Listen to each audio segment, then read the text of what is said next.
This is K.M. Wyland, and you're listening to the 113th episode of the Wordplay Podcast.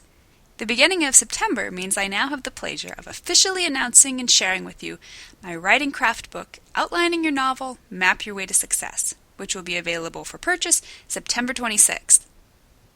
In between now and then, I'll be celebrating over at my blog Wordplay with weekly posts and drawings, culminating in a 3-tier grand prize worth over $400, featuring prizes from postertext.com, a huge bundle of writing craft books, and a Kindle.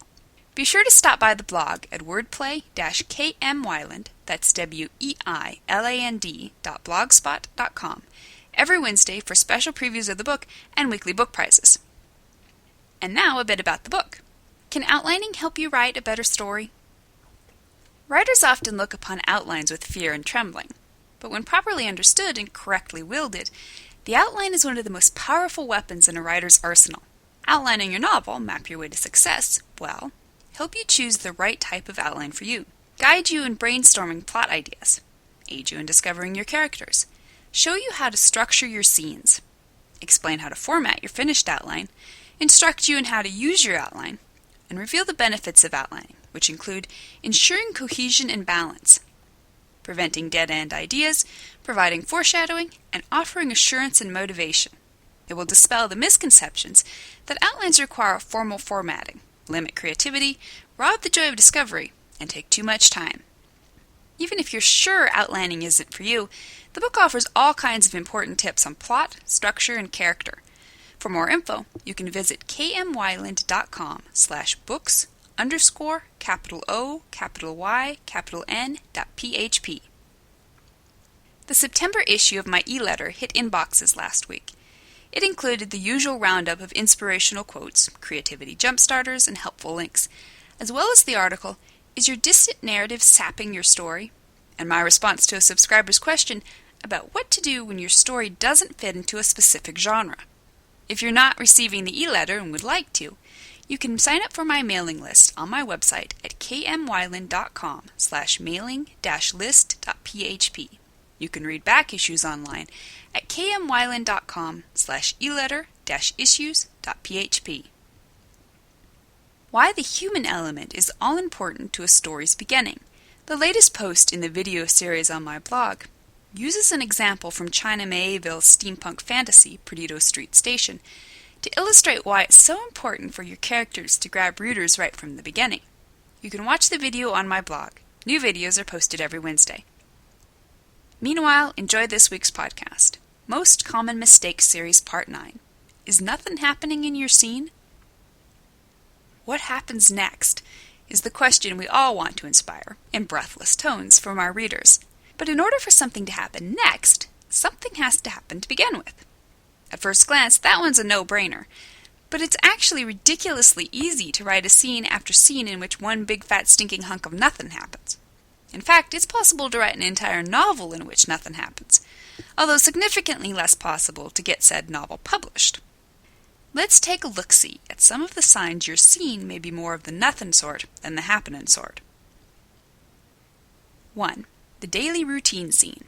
Occasionally, detailed descriptions of a character's daily routine can be both interesting and edifying. But, too often, this is just a stalling technique on the part of an author who is still getting to know the character himself and/or doesn't yet know what's supposed to happen next. 2. The backstory scene. Backstory is a crucial part of any novel, but it has to be wielded skillfully so it shares information only when and as it becomes necessary. A scene of backstory, explaining your character's job history as he arrives at his current workplace, is probably not only unnecessary, but also a sign that not much is hopping at the current workplace.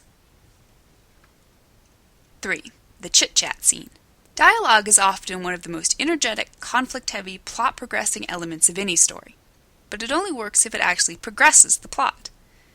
Two characters sitting around passing the time of day and exchanging those niceties that are boring enough in real life, never mind fiction, should inspire a magnetic pull between the author's forefinger and the delete button.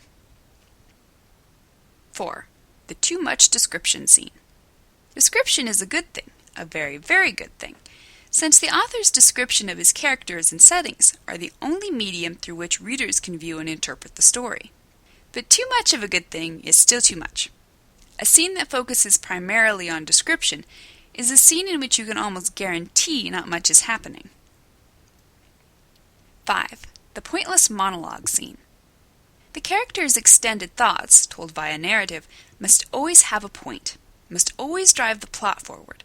If all your character is doing is musing about the fact that she really should replace her chipped nail polish, or that his latest customer is the 113th person in a row to order a chai latte, it's probably a sign that not much is happening in this scene. 6. The been there, done that scene. Repetitive scenes are easy traps to fall into, especially since authors often forget what they've already written and what they haven't. But once you've established your character's modus operandi as a safecracker, you don't need to go over it again in detail in a subsequent scene.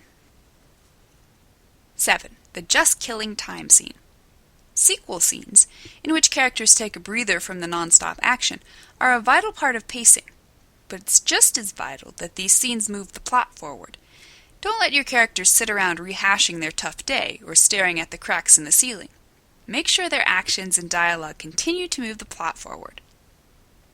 If you can keep something happening in all your scenes, you're sure to keep readers glued to every single page. Thank you for listening to the Wordplay Podcast. To read a transcript of this episode, visit me on the web at wordplay-kmwyland, that's weiland.blogspot.com, and be sure to listen again next week.